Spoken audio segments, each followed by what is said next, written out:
Okay ji, Bismillah Rahman Rahim.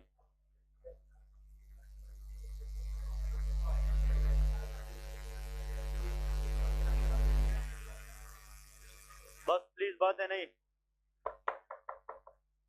Okay, next topic is cranial nerve reflexes. Cranial nerve reflexes. बस बातें नहीं please.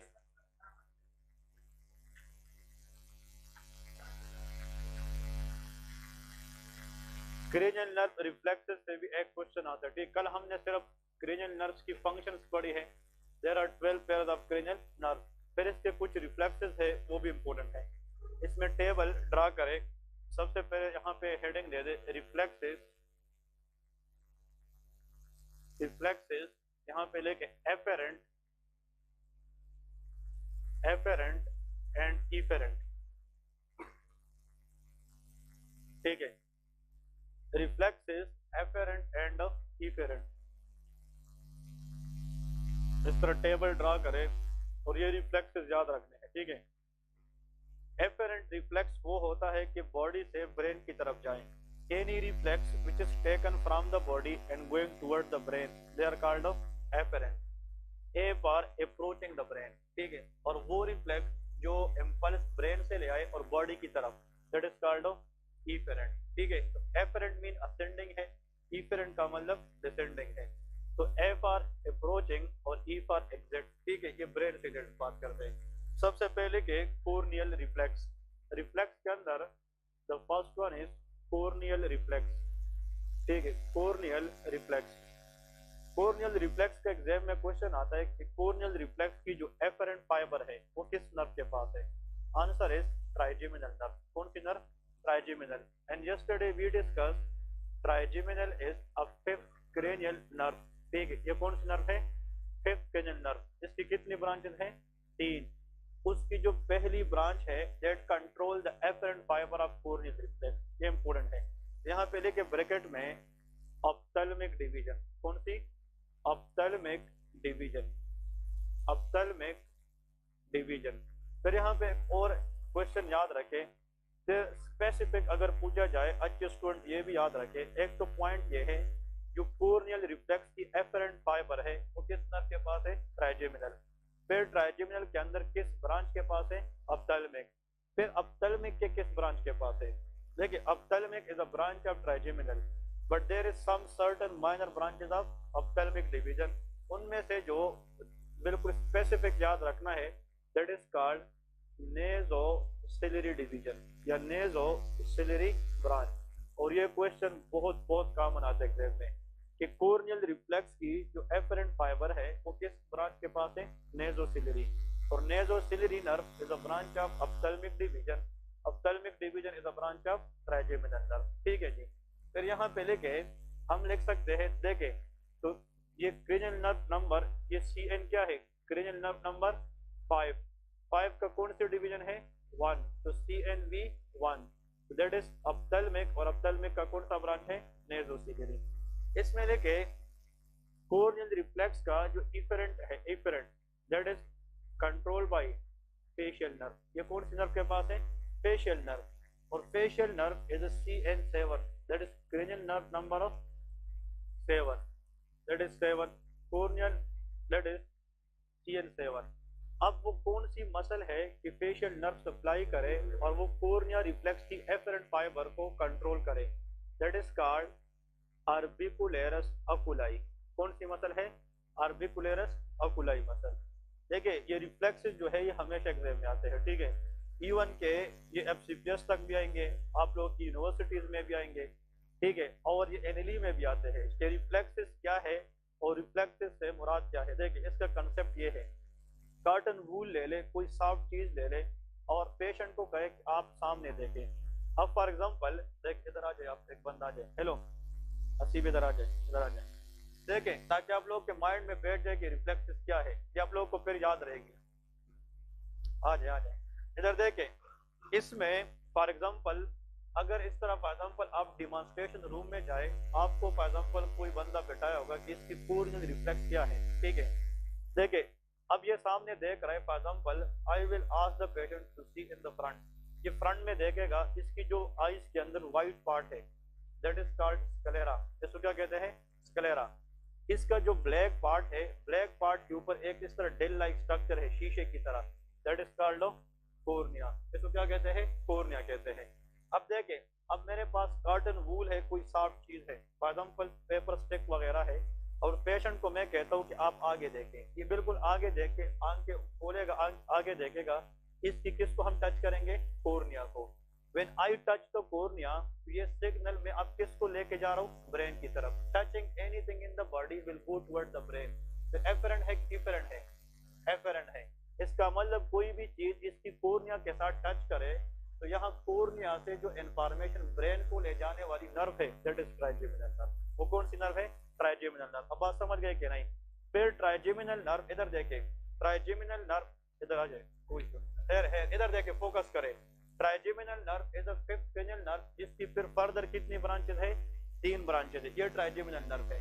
इसकी जो पहली डिवीजन है दैट इज ऑप्थेल्मिक, ये मैक्सिलरी है और ये मैंडिबुलर है। इन दोनों को हटाए, जो ऑप्थेल्मिक है जो आई के अंदर जाएगा वो कोर्निया को कंट्रोल करेगा। तो which division control eye? Ophthalmic division.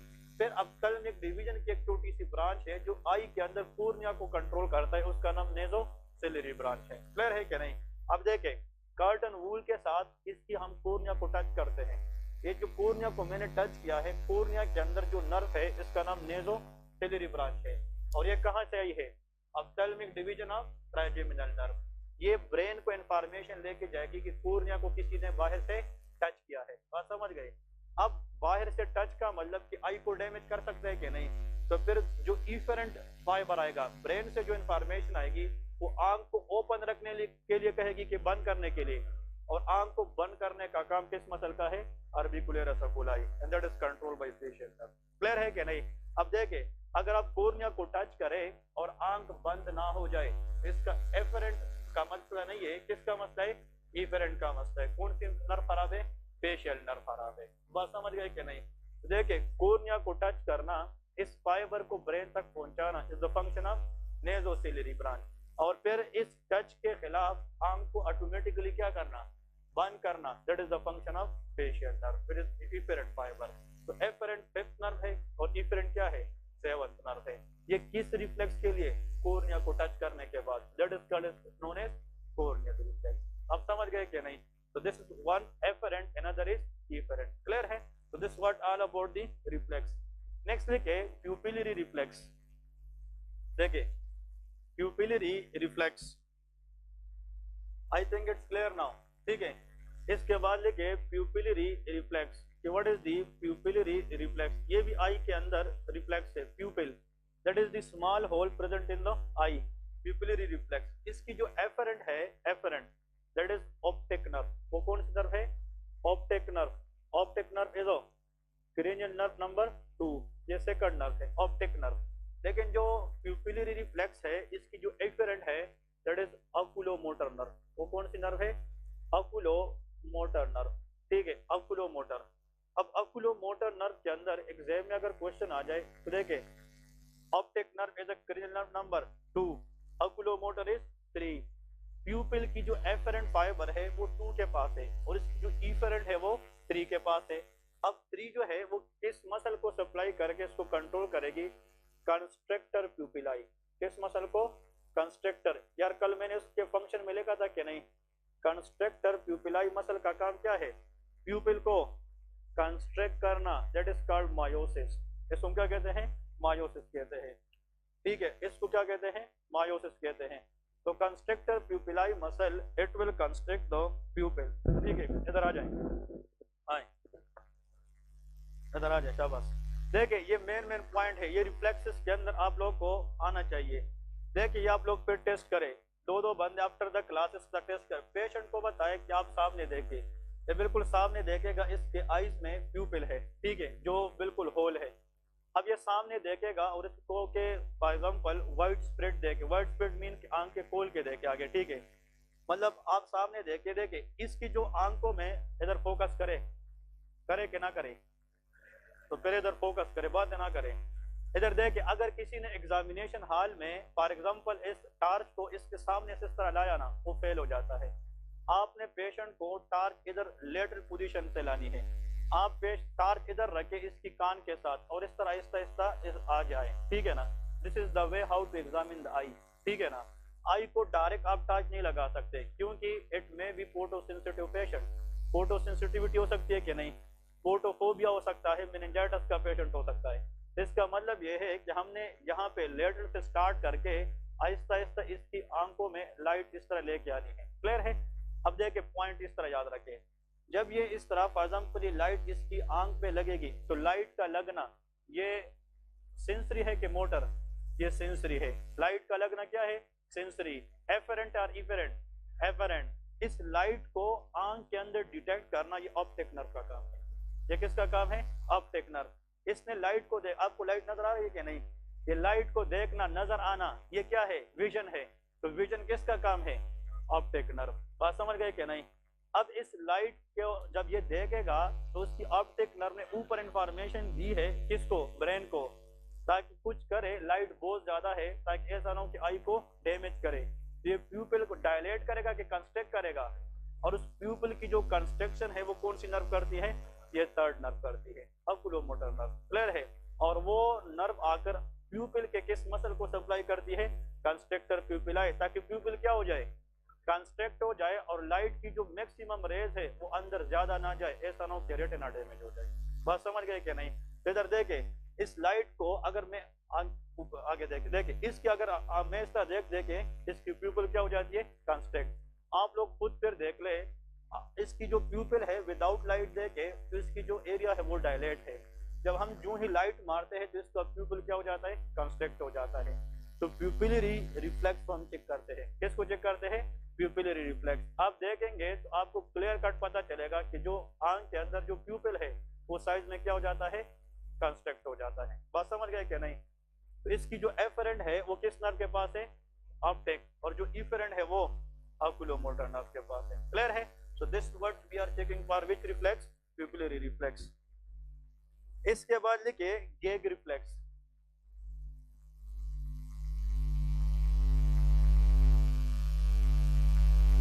ठीक है, that is gag reflex. Gag reflex अगर आ जाए, इसकी जो एफरेंट है दैट इज ग्लासोफेरिंजियल। बात नहीं, with the candidate he will pass. ठीक है, जो कैंडिडेट होता है वो पास होता है, because he contribute in the profession. ठीक है ना? सो ग्लासोफेरिंजियल, एक बंदे ने आप लोगों को सब कुछ आसान कराया है। ठीक है ना? हाँ जी, कौन? वो तो यार बेचारा जो है ना, वो पास क्यों नहीं होता पता है? इसका एक रीजन है। Why he not pass? Because he want to pass within 10 days. इसका सबसे जो गलत है ना, मिस्टेक है, जो मैं समझ चुका हूँ, वो घर में रहेगा रहेगा रहेगा, कभी कहेगा आ जाऊंगा, कभी कल आऊंगा, जब आखिरी 15 दिन कहते यार कोई की पॉइंट है कि पढ़ के पास हो जाऊं। हम पाकिस्तानियों का है भी है, जब तक एग्जाम सर पे सवार ना हो तो हम नहीं पढ़ते। जो लोग पहले से पढ़ते हैं वो कभी फेल नहीं होते। ठीक है ना? तो वो आखिर में आते हैं 10-15 दिन में। इधर देखें, यहाँ पे लिखे glossopharyngeal SCN9, cranial number 9, that is control afferent fibre of which reflex? Gag reflex. और यहाँ पे लिखे वेगस नर्व। तो vagus nerve is cranial nerve number 10, vagus nerve that is 10th nerve, इस एफरेंट को कंट्रोल करता है। तो इफरेंट इज गेग रिफ्लेक्स, और जो एफरेंट है दैट इज ग्लासोफेरिंजियल। अब इसका मतलब क्या है? गेग रिफ्लेक्स का मतलब क्या है? कफ। ये क्या है? कफ। कोई अनवांटेड चीज ट्रेकिया में जाए, ट्रेकिया में जब हम कोई चीज खाते हैं, इसको एसोफेगस में जाना चाहिए, अगर गलती से वो किधर जाए? ट्रेकिया में, तो यहाँ से डायरेक्ट इंफॉर्मेशन ब्रेन को कौन देता है? ग्लासोफेरिंजियल। और फिर ब्रेन वेगस के जरिए इंफॉर्मेशन वापस भिजवा देता है कि हम उस चीज को बाहर क्या करें? वोमिट करें, कफ के जरिए बाहर निकाल सके। तो gag reflex is a protective reflex. ये क्या है? प्रोटेक्टिव है। ये कोई भी चीज को अंदर जाने से प्रिवेंट करती है। तो जिस बंदे की क्रिनियल नर्व नंबर 10 डैमेज हो, तो अगर कोई अनवांटेड चीज जाए भी ट्रेकिया के अंदर, can be exhale that out? No. तो उससे एस्पिरेशन निमोनिया के चांसेस ज्यादा होते हैं। क्लियर है? इसलिए कफ के अंदर हमारी जो कांसी है that is good for the body, कि अनवांटेड चीज को हम बाहर निकालने की कोशिश करते हैं। और cough reflex control by glossopharyngeal and vagus nerve. इसका एफरेंट 9 है और इफरेंट क्या है, दैट इज 10। ठीक है जी, ये 3 रिफ्लेक्सेस थे बस बुक में, ठीक है ना, ये इंपॉर्टेंट है। तो इन रिफ्लेक्सेस में क्वेश्चन आता है एग्जाम में आएगा कि प्यूपिलरी रिफ्लेक्स का एफरेंट क्या है, इफरेंट क्या है। और हमें जो क्वेश्चन आया था अभी एफसीपीएस पार्ट 1 में, उसमें यह था कि which one of the following pairs of nerve control pupillary reflex 7, 9, 2, 3, 9, 10 इस तरह था। आंसर वाज 2, 3, क्योंकि 2 और 3 these both are control the pupillary reflex. ठीक है, हाँ जी, क्या मतलब कब गैग मसल के अंदर लेरिंजियल मसल्स होते हैं, laryngeal muscle, constructor laryngeal muscle, ठीक है, sphincter laryngeal muscle, a lot of laryngeal muscle, they contribute together as a group and that create a pressure on the vocal cord and to exhale out whatever we don't want in the trachea। ठीक है जी, तो laryngeal muscle सारे होते हैं। ये clear हुआ reflexes के नहीं। इसके बाद हेडिंग दे aphasia. Aphasia neurology is a very different, ठीक है ना, बोरिंग है।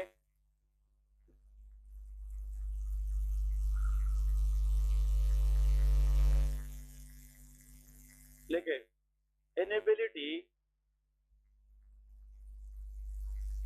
inability to speak, understand,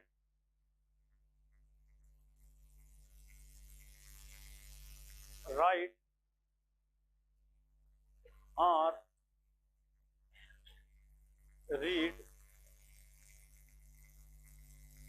the sentences, that is called aphasia। एपेजिया वो कंडीशन है जिसमें बंदा ना बोल सके। अब देख, एक बंदा है वो बात नहीं कर सकता, दैट इज एपेजिया। एक बंदा है वो बोल तो सकता है लेकिन गलत बोल रहे, जो उसको आप बता रहे उसको रीड नहीं कर सकता, वो भी क्या है, एपेजिया है। बहुत से लोगों से आप लोग पूछे, वो कहते हैं inability to speak is called aphasia, ये गलत है। नहीं, inability to speak or write, read and word understand, इन सब को हम क्या कहते हैं, एपेजिया कहते हैं। अगर एक बंदा है वो आप उसको सेंटेंस दे दें, यार आपने पेज पे लिखा है कि व्हाट इज योर नेम, और वो आप उसको बताए कि इसको पढ़े, और आप इसको पढ़कर आपको बताए कि मैंने अभी खाना खाया। इसका मतलब ये है आपने उसको लिखा है कि what is your name and the patient reply कि मैंने अभी खाना खाया है, तो मतलब ये मैच करता है, नहीं करता। तो वो बोल तो सकता है लेकिन वो रीड नहीं कर सकता, तो ये भी क्या है, एपेजिया है। तो एपेजिया के अंदर या तो बंदा बोल नहीं पाएगा, या अंडरस्टैंड नहीं कर पाएगा, या राइट रीड नहीं कर पाएगा। क्लियर है। फिर इसमें लिखे dysarthria. What is meant by dysarthria? Inability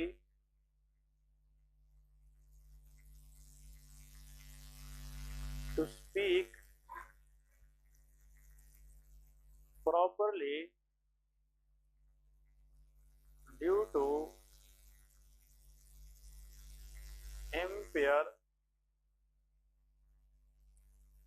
tongue movement. मतलब इम्पेयर टंग मूवमेंट की वजह से वो बंदे जो सही तरीके से बोल ना सके, जिसको क्या कहते हैं, डिसआर्थरिया कहते हैं। देखिए, dysarthria is a type of aphasia. ये किसका किस्म है, एपेजिया। तो every dysarthria is aphasia but every phase is not a dysarthria. ये बहुत इंपॉर्टेंट है, ठीक है। अब लिखिए टाइप्स ऑफ एपेजिया। तो व्हाट आर दी, क्या डिस स्पेलिंग क्या है इसका, हाँ वो तो राइटिंग के लिए है, मतलब उसमें बंदा सही राइट नहीं कर सकता, मतलब तो वही ना, राइट मतलब वो अंडरस्टैंड नहीं करेगा तो क्या सेंटेंस देगा। It is a type of aphasia, वो भी एपेजिया के एक किस्म है। डिसलेक्सिया, डिसआर्थरिया, ये सारे के सारे क्या है, एपेजिया है। लेकिन मैं सिर्फ ये सेंटेंस समझा रहा हूँ कि लोग इसको यहाँ पे गलत करते हैं कि just inability to speak is aphasia. नहीं, इसमें डिसलेक्सिया है, ना लिखना या गलत निकला, अंडरस्टैंड ना करना, ये सारे के सारे किसके एग्जाम है, एपेजिया के एग्जाम है। अब देखिए टाइप्स ऑफ एपेजिया। एपेजिया के टाइप्स क्या है, इसमें से एक क्वेश्चन, ठीक है, जरूर आता है एग्जाम में। तो what are the types of aphasia? तो एपेजिया के टाइप्स हमने पढ़ने हैं कि बुक ने इन लोगों ने कितने लिखे हैं, 3-4 लिखे होंगे। हाँ, इसमें सबसे पहले लिखे मोटर एपेजिया। मोटर एपेजिया देखिए it is also known as, it is also known as expressive aphasia. इसका दूसरा नाम क्या है? Expressive aphasia. इसमें जो इम्पोर्टेंट एमसीक्यूज क्वेश्चन है मोटर के अंदर, देखिए area to be damage, to be damage, इस एपेजिया के अंदर कौन सा एरिया है जो डैमेज होता है? Anyone in the class? If someone diagnosed for motor aphasia, which area of the brain should be damaged? Answer is Broca's area। उसको क्या कहते हैं? Broca's area। ये नाम सुना है क्या? नहीं। तो Broca's area डैमेज के अंदर मोटर एपेजिया होता है। Broca's area, Broca's area ये फोर ब्रेन के अंदर होता है। कहाँ पे? Fore brain. लेकिन इसमें जो मेन पॉइंट आप लोगों ने याद रखना है, it is present in the inferior frontal part of the frontal lobe. ये कहाँ पे होता है? इंफीरियर। लिखे ब्रोकास एरिया के एग्जाम में क्वेश्चन आता है, it is present in the inferior part of which lobe?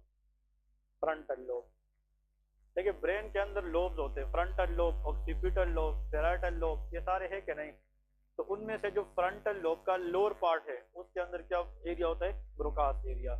इस ब्रोकास एरिया का काम यह है, ये जो चीज हम मतलब कोई भी चीज हम बोलते हैं, बोलना ये किसका काम है?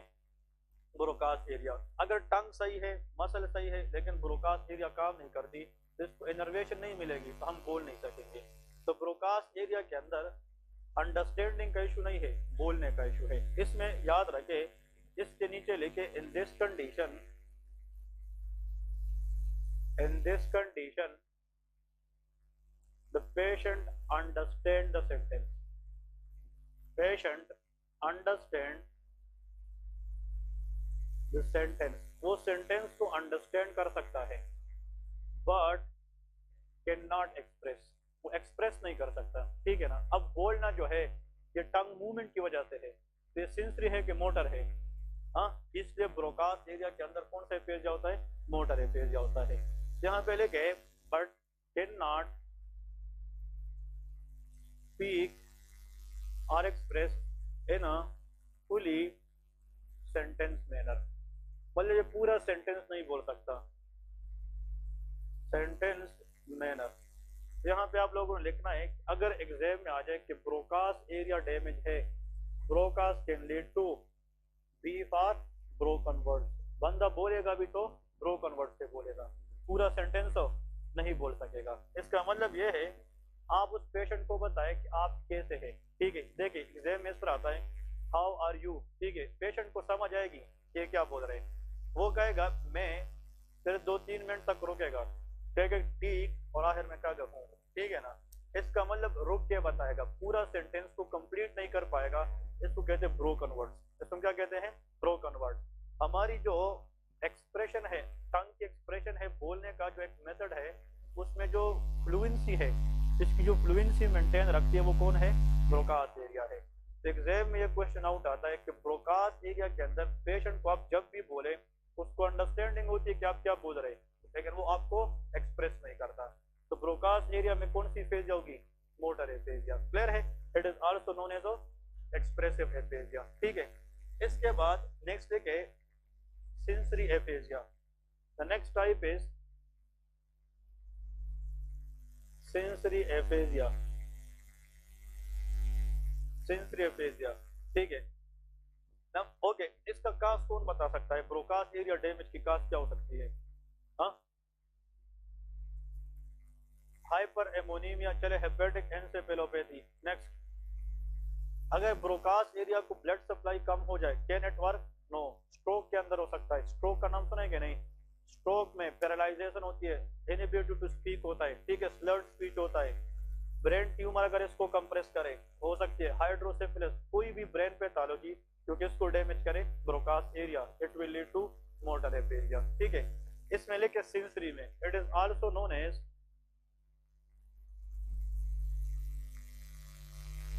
it is also known as receptive aphasia। इसको हम क्या कहते हैं? Receptive aphasia. इसमें लिखे एरिया टू डैमेज, जिसके अंदर कौन सी एरिया डैमेज होती है, which area it should be damage in case of sensory aphasia. Anyone?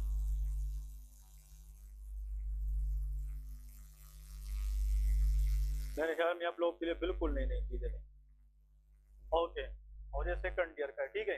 Pathology, area to be damage लिखे that is Wernicke area. Wernicke's area. अब वर्निकी एरिया ब्रेन के अंदर कहां पे है? It is located in the superior part, बात है नहीं, ऑफ टेम्पोरल लोब। ये कहां पे है? टेम्पोरल लोब में है। It is present in the superior part of temporal lobe. ये बिलीव करें, ये बहुत इंपॉर्टेंट क्वेश्चन है कि ब्रोकास एरिया कहां पे है? वो inferior part of frontal lobe में है, और जो वर्निकी एरिया है ये superior part of temporal lobe में होता है, ठीक है। बहुत इंपॉर्टेंट। अगर ये डैमेज हो जाए तो फिर कौन सी एफेजिया आएगी? Sensory aphasia. यहाँ पे लिखे these patient can speak full sentence but irrelevant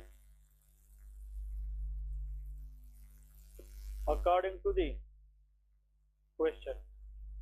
जो क्वेश्चन आप बताएंगे उसकी रिलेवेंट आपको आंसर नहीं देंगे, लेकिन बताएंगे फुल सेंटेंस बताएंगे, जरूर बताएंगे। इसका मतलब ये है कि एग्जाम में आ जाए कि ऐसा एफेजिया जिसमें बंदा तो बोले but it can make no sense, that is known as sensory aphasia. इसमें जो भी बंदा बोलेगा इसका कोई सेंस ही नहीं होगा कि क्या बोल रहे हैं। आप इसको कहेंगे ना कि आप कैसे है, आप इसको कि आप कैसे है, वो डायरेक्ट बोलेगा कि अभी मैंने 3 रोटियां खाई है। क्लियर है क्या नहीं? मतलब वो ऐसी कोई बात कहेगा कुछ उस क्वेश्चन के साथ इसका कोई लिंक ही नहीं है। अब मैंने 3 रोटियां खाई है सेंटेंस बोला है क्या नहीं, लेकिन this sentence do not make any sense. यार मैंने इसको क्या बोला, ये क्या बोल रहे हैं? ये मोटर बोलने का इशू है कि रिसेप्शन का इशू है? रिसेप्शन का इशू है, मतलब ये कि रिसीविंग का इशू है, इसलिए रिसेप्टिव एफेजिया इसको कहते हैं। और इसका दूसरा नाम क्या है? सेंसरी एफेजिया है। आखिर में नेक्स्ट लिखे कंडक्शन एफेजिया, नहीं global aphasia. What is meant bye global aphasia, या ग्लोबल नहीं, इस कंडक्शन लेके इसके बाद CONDUC, कंडक्शन एफेजिया का मतलब क्या है? What is meant by conduction aphasia? Third number, conduction aphasia, area to be damage.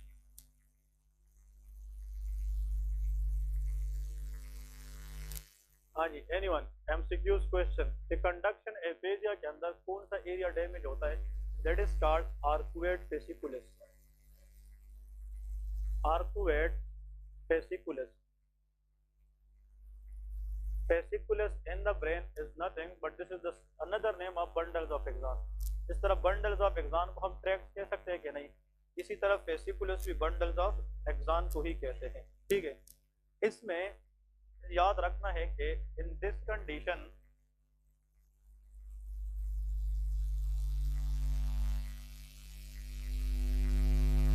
The patient reception and expressive language both are impaired, that is called of arcuate vesicular damage। इसमें बंदे को कुछ बोलेंगे, वो बोलेगा भी गलत लेकिन सेंटेंस भी नहीं बोल पाएगा। वो कहेगा आप उसको कैसे है, वो कहेगा मैंने, और बस इस तरह थोड़ी देर तक रुकेगा कि फलाना फलाना, मतलब इस तरह कोई उसके खिलाफ बात करेगा। It will not make any sense, लेकिन फ्लूइड के साथ नहीं बोलेगा। इसमें तो गलत बोलेगा लेकिन पूरा सेंटेंस बोलेगा, इसमें भी गलत बोलेगा लेकिन वर्ड ही बोलेगा। इसका मतलब इसमें ब्रोकास एरिया भी डैमेज है और वर्निक एरिया भी डैमेज है। इसको हम कहते हैं कंडक्शन एफेजिया, और इसका वैसे एक दूसरा नाम है ग्लोबल एफेजिया। क्या कहते हैं? Global aphasia. इसमें सिर्फ एक पॉइंट याद रखें, देखिए अगर हम इसको थोड़ा सा एलाबोरेट करें for the sake of MCQs question, देखें अगर यहाँ पे for example this the brain temporal lobe, ये क्या है टेम्पोरल, और यहाँ पे for example this is occipital lobe, occipital lobe के बाद ये पैराइटल है और ये क्या है फ्रंटल है। फॉर एग्जांपल इसी तरह तीन मतलब चार लोब, ये टेम्पोरल ले ले टेम्पोरल लोब, ठीक है। This whole this is occipital, occipital this one is parietal, और पैराइटल लोब के बाद इसमें इस तरह गायरस होती है, ठीक है। This whole area is called frontal lobe, ये क्या है फ्रंटल लोब है, इस तरह याद रखना है। अब देखें यहाँ पे एक ग्रुप ऑफ न्यूरॉन है, यहाँ पे group of neuron which whatever we say it will receive it, that is called Wernicke area।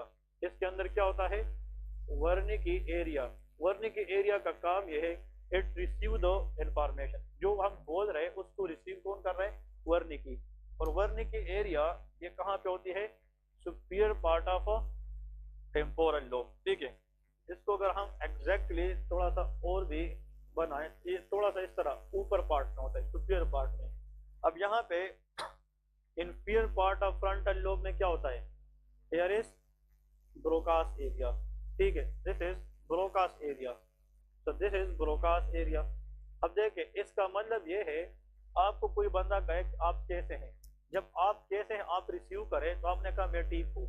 अब जो मैं ठीक हूँ का वर्ड है ये आप तब बोलेंगे जब हम किसको एक्टिवेट करें Broca's area, और आप कैसे है कि जो रिसीविंग है वो कौन करता है Wernicke area। अब अगर Wernicke Broca's एरिया के दरमियान कोई कनेक्शन नहीं है तो जो बंदा बोलेगा हम उसके खिलाफ सही आंसर दे सकेंगे, नहीं देंगे। इसका मतलब ये है कि Wernicke should be connected with Broca's area, clear है कि नहीं। अब इसके दरमियान जो कनेक्शन है वो एक्सॉन ने बनाई है, किसने बनाई है द बंडल्स ऑफ एक्सॉन, हाँ जी, विच कनेक्ट, हाँ जी, Broca's एंड Wernicke एरिया, उस बंडल को फेसिकुलस कहते हैं, उसको क्या कहते हैं फेसिकुलस।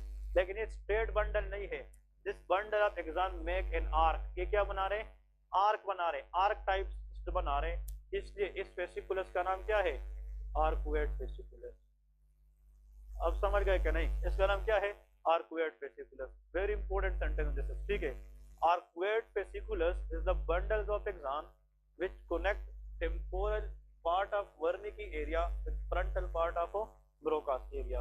तो आप अगर किसी को बोलेंगे कि आप कैसे हैं, इसको रिसीव करना किसका काम है Wernicke, फिर यही इंफॉर्मेशन इस आर्कुएट फेसिकुलस के जरिए किधर जाएगी Broca's, फिर Broca's उसको सेंस करके कहेगा कि मैं ठीक हूँ, क्लियर है।